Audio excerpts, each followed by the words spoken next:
하나님의 말씀은 사도행전 23장 23절에서 35절의 말씀입니다. 백부장 둘을 불러 이르되 밤 제3시에 가이사랴까지 갈 보병 200명과 마병 70명과 장군 200명을 준비하라 하고 또 바울을 대여 총독 벨릭스에게로 무사히 보내기 위하여 짐승을 준비하라 명하며 또 이 아래와 같이 편지하니 일렀으되 클라우디오 루시아는 총독 벨리스 각하에게 문안하노이다. 이 사람이 유대인들에게 잡혀 죽게 된 것을 내가 로마 사람인 줄 들어 알고 군사를 거느리고 가서 구원하여다가 유대인들이 무슨 일로 그를 송사하는지 알고자 하여 저희 공회로 데리고 내려갔더니 송사하는 것이 저희 율법 문제에 관한 것뿐이요 한 가지도 죽이거나 결박할 사건이 없음을 발견하였나이다. 그러나 이 사람을 해하려는 관계가 있다고 누가 내게 알게 하기로 곧 당신께로 보내며 또 송사하는 사람들도 당신 앞에서 그를 대하여 말하라 하였나이다 하였더라. 보병이 명을 받은 대로 밤에 바울을 데리고 안디바드리아에 이르러 이튿날 마병으로 바울을 호송하게 하고 영문으로 돌아가니라. 저희가 가이사랴에 들어가서 편지를 총독에게 드리고 바울을 그 앞에 세우니 총독이 읽고 바울더러 어느 영지 사람이냐 물어 길리기아 사람인 줄 알고 다 같이 읽으시겠습니다. 가로되 너를 송사하는 사람들이 오거든 내 말을 들으리라 하고 헤롯 궁에 그를 지키라 명하니라. 아멘. 할렐루야. 서로에게 평강의 복을 기원하는 마음으로 샬롬 인사 나누시기 바랍니다. 샬롬. 샬롬. 금요 새벽 기도에 잘 나오셨습니다. 오늘 금요일 금요 모임이 저녁 7시부터 있습니다. 우리 유초동부 자녀들은 아와나 프로그램으로 7시부터 모이고 우리 중고등부 자녀들은 7시 반에 중고등부 집회가 있게 됩니다. 우리 작년부도 금요 제자훈련이 7시 반부터 시작이 되죠. 많은 분들이 하나님 말씀을 배우고 제자훈련을 받는 일에 참여하고 계신데 여러분 가족들과 함께 나오셔서 말씀 훈련 받으시고 또 8시 반부터 9시 10분까지 진행되는 찬양 기도회도 참석하시기를 바랍니다. 오늘이 며칠인지 아십니까? 오늘이 2월 마지막 날이죠. 어느새 오늘이 바로 2월 28일, 내일이면 3월 1일. 어느새 2014년도 새해도 2달이 지나고 있습니다. 6분의 1이 지나고 있습니다. 정말 기다리던 단비가 대지를 촉촉히 적시고 있습니다. 가물어 메마른 땅에 비가 내려서 산천이 춤을 추고 그리고 이 우로가 내려서 정말 해갈이 돼가고 있는 것 같습니다. 그러한 것처럼 이제 3월 달에 접어드는 봄을 맞이하게 되는 저와 여러분 우리 심령에도 메마른 심령에도 성령의 흡족한 단비가 내려서 우리 심령과 삶이 소생케 되게 되시기를 주님의 이름으로 축원합니다. 오늘 본 말씀 사도 바울이 예루살렘에서 가이사랴로 호송되는 장면이죠. 원래 계획이 없었던 것입니다. 촉발된 것입니다. 무엇 때문에 이렇게 되었는가? 40여 명의 아주 악독한 유대인들이 맹세를 한 거예요. 어떤 맹세를 했는가? 바울을 잡아 죽이기 전에는 먹지도 않고 마시도 않겠다는 맹세. 무슨 맹세가 그렇게 악한 맹세가 있을까요? 사람을 잡아 죽이려는 그런 악한 맹세가 설 수가 있겠습니까? 하나님께서 그 도모를 좌절시키시고 마셨던 것이죠. 23절 같이 읽겠습니다. 23절 말씀 시작. 백부장 둘을 불러 이르되 밤 제3시에 가이사랴까지 갈 보병 200명과 마병 70명과 장군 200명을 준비하라 하고. 백부장을 불러 누가 부른 거예요? 주어가 뭡니까? 천부장이죠. 천부장이 자기 휘하의 백부장 둘을 부른 겁니다. 백부장이 몇 명이었을 것 같아요? 10명 아니겠어요? 천부장은 1000명을 거느리는 로마의 고위 장교인 셈이고 백부장은 100명을 거느리니까 휘하의 10명의 백부장 가운데 2명을 불러낸 겁니다. 밤 제3시에, 제3시는 몇 시예요? 밤 제3시. 몇 시 같습니까? 예. 유대 시간 방법, 히브리식 시간 방법은 해 뜨는 데부터 해 지는 데까지를 12로 나눠서 시간을 정했습니다. 그러니까 우리는 지금 새벽 해 뜨는 시간을 대략 6시라고 한다면 그 6시가 그들에게는 0시가 되는 거죠. 그래서 0시부터 카운트를 내서 이제 저녁 해가 뜰 때, 해가 질 때 석양 무렵이 12시가 되는 겁니다. 그래서 제3시 하면 낮 시간에는 오전 9시가 되는 거고, 제6시 하면 낮 정오가 되는 거고, 제9시 하면 몇 시가 되겠어요? 오후 3시가 되겠죠. 똑같이 밤 시간에도 해 질 때부터 해 뜰 때까지를 또 12등분을 해서 저녁 6시를 0시로 한다면 밤 제3시는 몇 시가 되는 거예요? 오후 9시죠. 밤 9시를 말합니다. 그래서 천부장이 백부장 둘을 불러서 밤 9시경에 가이사랴까지 갈 보병 200명, 마병 70명, 창군 400명, 도합 몇 명입니까? 도합 몇 명이에요? 470명이죠. 470명. 바울을 죽이려 잠복했던, 매복했던 사람들 몇 명이에요? 40여 명. 그러니까 중무장을 한 로마 병사 470명이 바울을 호송하러 나선 것입니다. 그러니까 압도적으로 그들이 혹시 매복했다가 이 호송 일행을 급습한다 할지라도 일순간에 그것을 격퇴할 만한 대단한 병력을 투입한 겁니다. 자, 예루살렘에서 가이사랴까지 얼마나 되는 거리일까요? 지금 거리로도 78마일이 나옵니다. 그러니까 한 80마일 되는 거리예요. 그를 오늘날 같은 자동차로 가는 거리가 아니라 보병이 걷고 마병이 있다 하지만 보병과 보조를 맞추려면 또 걸어야 할 테니까 그 대단한 거리를 지금 떠나게 된 것입니다.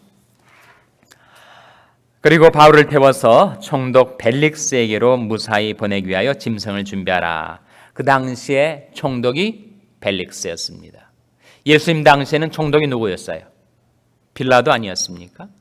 왜 총독이 예루살렘에 주둔하지 않고 가이사랴에 주둔했는가? 가이사랴에 주둔했습니다.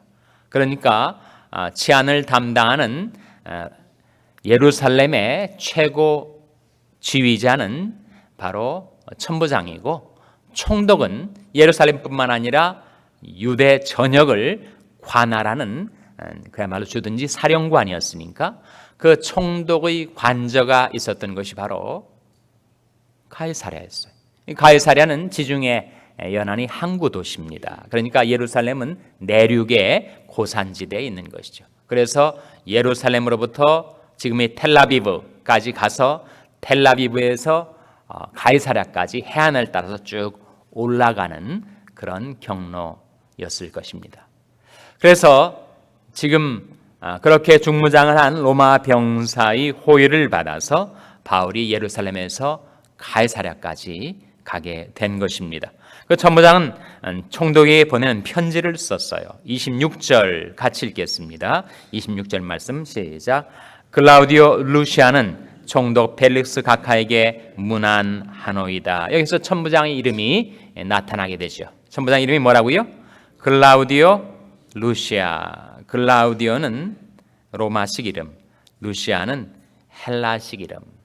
자기 원래 헬라 이름은 루시아인데 그가 아마 로마 시민권을 획득할 때 글라우디아라는 이름을 채용하는 것으로 여겨집니다. 그가 벨릭스 각하에게, 총독에게 편지 내용을 쓴 거예요. 편지 내용은 요점을 말하면 자기가 이 로마 사람인 바울을 구출했다, 그런 얘기죠.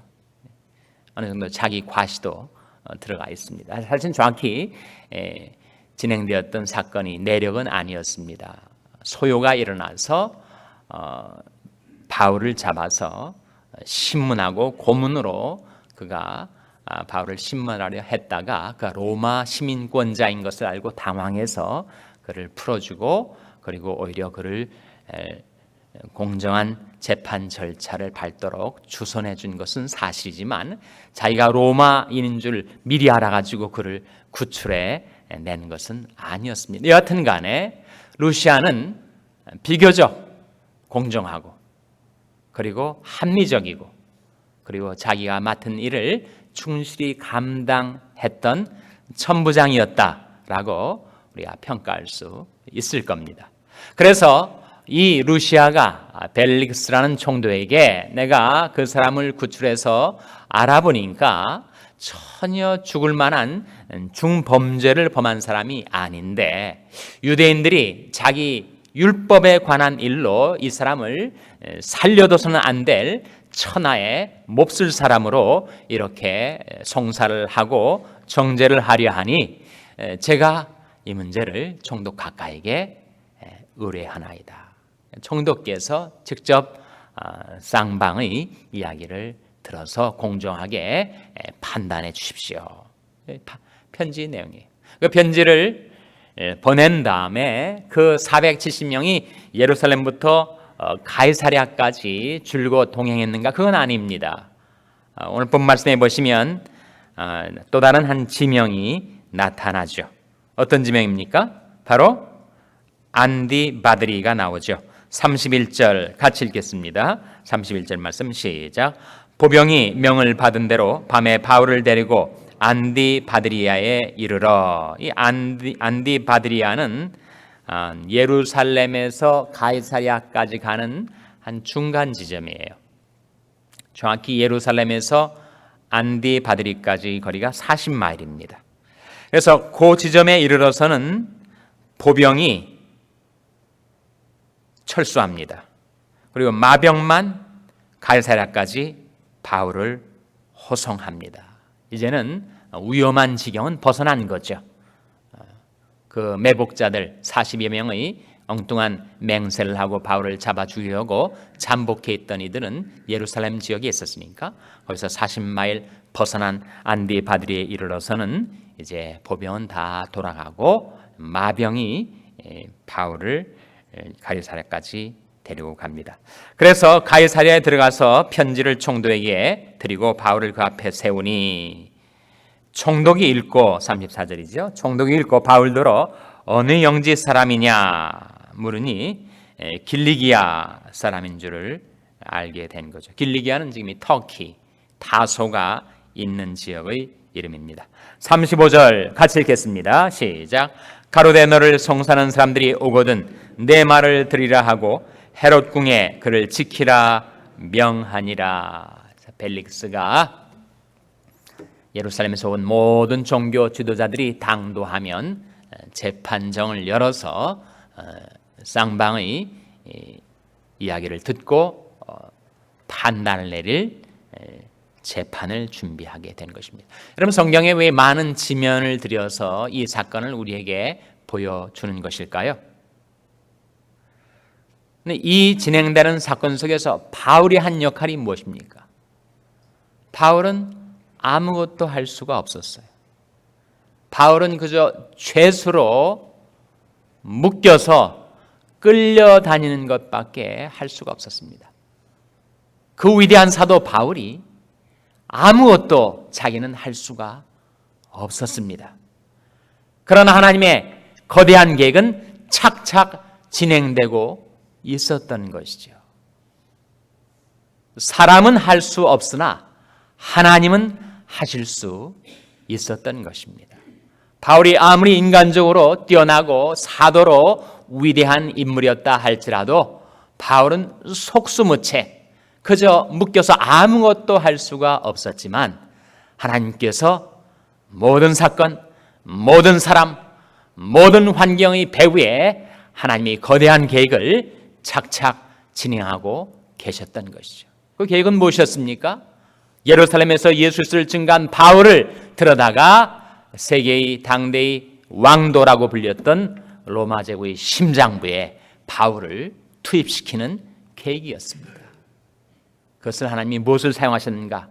자연을 사용하시고 사람을 사용하시고 행정을 사용하시고 제도를 사용하셔서 결국 바울을 움직이고 계신 것입니다. 제가 군 생활을 김포에서 했는데 포병부대에 근무를 했어요. 보육관으로 근무하다 보니까 이제 포병 훈련을 연천으로 가면 그 연천이 그야말로 메마른 땅, 사람이 지나만 다녀도 먼지가 풀풀 일어나고 자동차가 다니면 얼마나 흙먼지가 일어나는지. 그래서 아마 봄이었던 것으로 기억을 하는데 이 먼지가 너무 많이 나서 너무 불편하다. 그래서 이제 훈련을 위해서도 그 물조리개 차라고 합니까? 트럭 이름은 모르겠습니다만 거대한 물탱크를 실은 차가 다니면서 이제 물을 뿌리거든요. 흙먼지 좀 덜 나라고. 아무리 뿌려도 표도 안 나는 거예요. 그 넓은 땅에 그 물탱크가 다니면서 물을 뿌려도 너무너무 메마르고 건조하고 흙먼지가 나서 답답하게 이를 데가 없었는데 갑자기 먹구름이 생겨가지고 비가 내리기 시작하니까 말이죠. 그 수천 대의 물탱크를 동원해도 적시지 못할 그 땅을 일순간에 적셔버리더라고요. 정말 인간이 제 아무리 나서서 뭔가를 하는 것 같아도 하나님이 한번 움직이시면 이렇게 해결이 되는구나 느낀 경험이 있습니다. 그러면 사람이 일을 하면 사람이 일할 뿐이지만 사람이 기도하면 하나님이 일하십니다. 하나님이 일하셔야죠. 하나님이 역사하셔야죠. 우리 인간이 제 아무리 나서서 뭔가 대단한 것을 이루는 것 같지만 하나님이 역사하셔야 생명의 역사가 일어나는 것입니다. 다시 한번 사람이 일하면 사람이 일할 뿐이지만 사람이 기도하면 하나님이 일하신다. 바울은 인간적으로 아무것도 할 수 없었으나 다만 한 가지 기도했을 것입니다. 하나님, 제게 주신 비전과 계획을 따라 제가 마침내 로마에서도 이 구원의 복음, 생명의 복음을 전파하게 해 주시옵소서. 하나님 앞에 기도드렸더니 하나님께서 그 기도를 들으시고 하나님께서 모든 것 동원하시고 움직이셔서 하나님이 그 구원 계획을 이루어 가셨던 것이죠. 여러분, 아무리 인간적으로 물 주고 해도 이 땅을 적실 수가 없었는데 이렇게 봄비가 내리니까, 단비가 내리니까 대지가 적셔지고 산천의 초목들이 춤을 추듯이 우리가 다른 아무것 할 수 없어도 한 가지 하나님 앞에 나와 기도하는 가운데 하나님께서 우리 기도를 들으시고 성령의 단비를 내려주시고 축복의 소낙비를 내려주시기를 주님의 이름으로 축원합니다. 기도하시겠습니다. 오늘 말씀을 기억하는 하나님, 저희들이 하나님의 일하심을 의지하며 살게 주시옵소서. 기도하시기 바랍니다. 우리 자녀들을 위해서 기도할 때 하나님, 저희 자녀들을 위하여 기도하오니 성령의 단비를 그 심령에 내려주시고 하나님의 일하심을 그들이 깨닫게 하여 주시옵소서. 기도하시기 바랍니다. 병상에 연약한 지체들을 위해서 기도해 주시기 바랍니다. 하나님의 치료의 역사, 하나님의 근과 권능의 역사를 바라고 기도하게 해 주시옵소서.